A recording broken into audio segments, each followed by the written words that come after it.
I stripped out, unfortunately, this seat nut right here. Now the one on the left, you can see that I'm pointing at, this one's still good. Let me show you what that looks like. So I think this is what they call like a rivet nut, because this guy right here, you can see it's held in place with a rivet. And so all I did was just take and just pull on this until it popped out right here.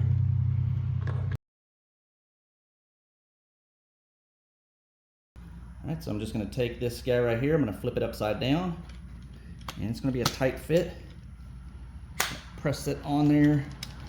Okay, I have this guy in place here, and you can see this is what it's going to look like whenever I go to put the seat in. I don't have to worry about this turning and then slipping on the back side here. Alright, so now I'm going to go ahead and install this battery bracket and install the seat. On the seat here, there's going to be a little collar, I think is what they call it. You can see right here, I already removed this one here, and that is so that the bolt will be able to fit. And so this is what it'll look like on the right side of the seat, like that.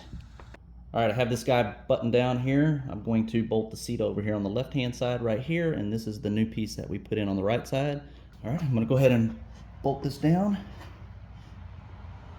Just kind of leave that loose here. Let me do the other side really quickly.